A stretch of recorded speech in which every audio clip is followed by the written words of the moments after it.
So before our final confrontation, we get faced with probably some of the trickiest jumps in the game, because these platforms are spaced quite far apart, and you've really got to jump off the edge, the very edge. That jump, ooh, that's tough. Then we go through this door, and we get faced with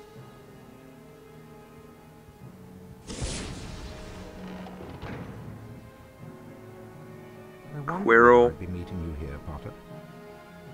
I suppose you were expecting someone Oh else. no, I wasn't, because my objective screen clearly said stop Quirrell. You're far too inquisitive to Now remain this among the bit's living. quite tricky. What you have to do is you have to cast these blocks and make a platform to get to him, but watch out, because he can cast spells at you.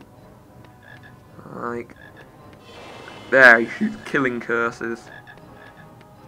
So that's if you get closer. So what you have to do is push these blocks towards him. But watch out, because he can cast knockback jinxes as well, which pushes them back. My best tactic for this game, for this section, is to just... okay. Is to stay behind the block. Use it as sort of like a shield. Then he won't bother casting killing curses. And just sort of push it as far as you can before he decides to push it back. Okay, it won't go any further. Okay, once you've got the big one there, go back for the small one. And you do have a couple of chocolate frogs, so don't worry too much. Am I even going to need them? Push that back. Yeah, when you're out in the open, then he can cast the killing curse on you. Okay.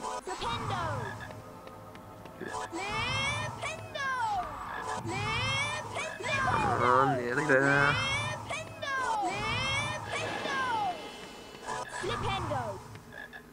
Then he just goes spam heavy on the killing curse, but we climb up and he doesn't think to use it right in front of you. Seems legit. Curses, Potter! You will not succeed again. And then we get 4 chocolate frogs, which we don't need, but I just like collecting them. Because they're chocolate frogs. And the Mirror of Erised again. Now, what does Harry see when he's looking at this time? It's the Philosopher's Stone. Wow. He has the stone. Give me the stone. And now Quirrell wants the stone. Let me speak to him face to face. Master, you're not strong enough. I have strength enough for this. And now what's he gonna do? What's behind the turban? Voldemort. Yeah, you'd think that if he twisted his head round, Quirrell would die. But now we gotta fight him. I used to find this fight pretty tough, but then I found a tactic which works wonders. What you have to do is you cast killing curses on the pillars, which sort of makes them unstable. And what you have to do is, when he's directly underneath them, cast Flipendo on them. Has to be directly underneath, otherwise they'll miss. This segment's really about doing as much damage as you can.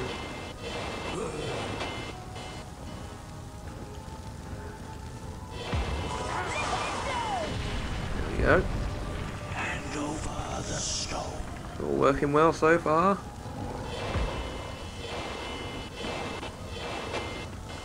Don't get too overconfident though, because you can only hit him about 4 times with the pillars before he wises up to them. Then he casts a homing Avada Kedavra spell. Now what you have to do then is cast Flipendo on the mirror and get him facing it so the curse rebounds and hits him. Now for the homing spells, I say take shelter behind these statues. Whoa!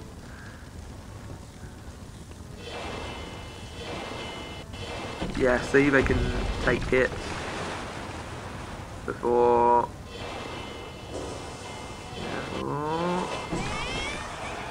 Missed. So, see, I'm going to hide behind this statue. And it absorbs the curse. There we go.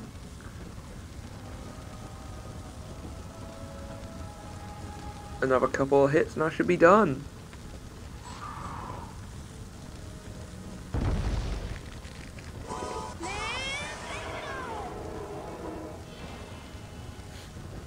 Yeah, he's not the brightest bulb in the shed.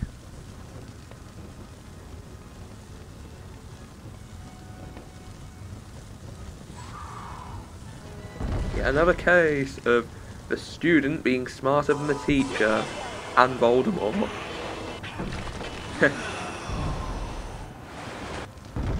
And now he bursts into fireworks. Kaboom! But Harry faints. And Dumbledore comes to save him.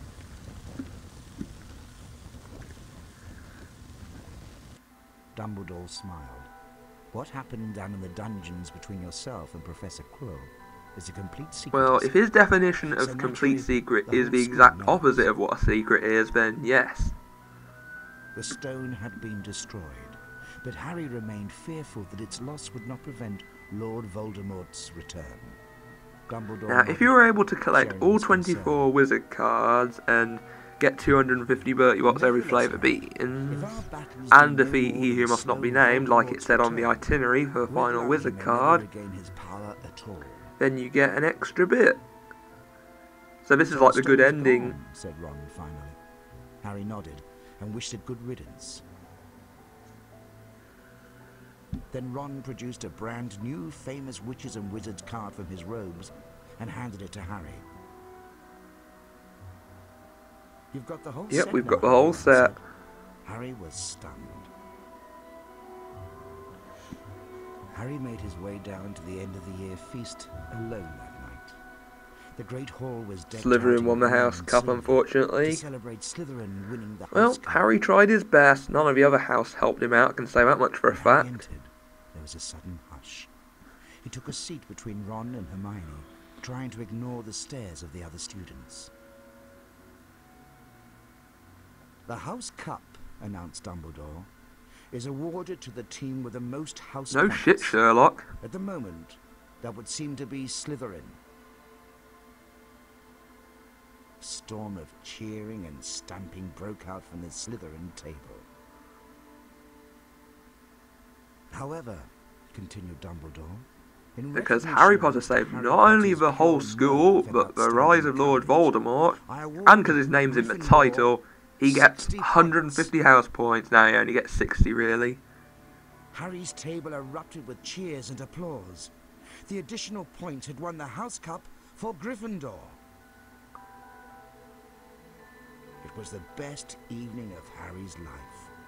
Better than winning at Quidditch or Christmas or knocking out mountain trolls. Yep, He would all's well that never, ends well. ever But there's just one loose end that needs to be tied up. What's with these Fred and George experiments that they were going on about? Well, there we see Professor Snape.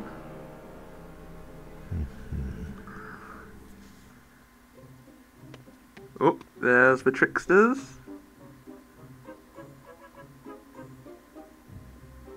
Right, let's see.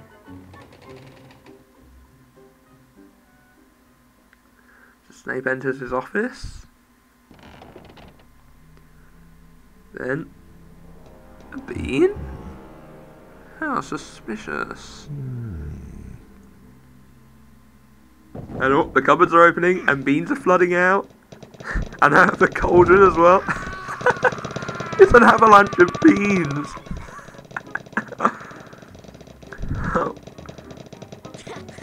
Oh, that friend George. Beans well spent. And of course the final wizard card I get, Harry Potter, the boy who lived.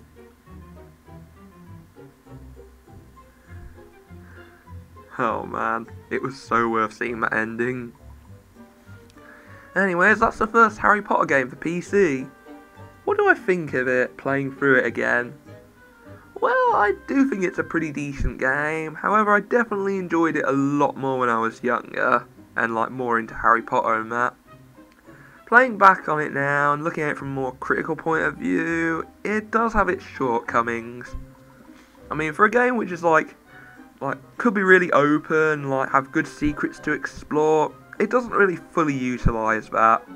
It does suffer from a lot of linearity, like certain parts of the castle are only really open at certain points, and it just feels like you're going along a line. There's not great freedom of exploration, and the game is a little too easy, because even when you come up to something which seems tricky, there's always some easy way around it. But nevertheless, these problems will be rectified in the sequel, and I'm going to be playing through Chamber of Secrets and Prisoner of Azkaban, both for the PC. Won't be playing any more after that. But still, I think this is a pretty decent game. If you're a Potter fan, I say pick it up and give it a try.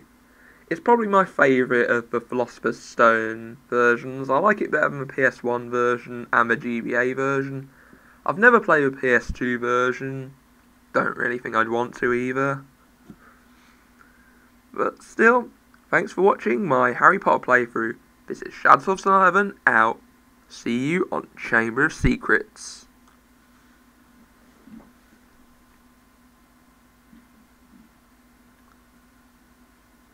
And here's the rest of the shit you're not going to be caring about. Playthrough completed!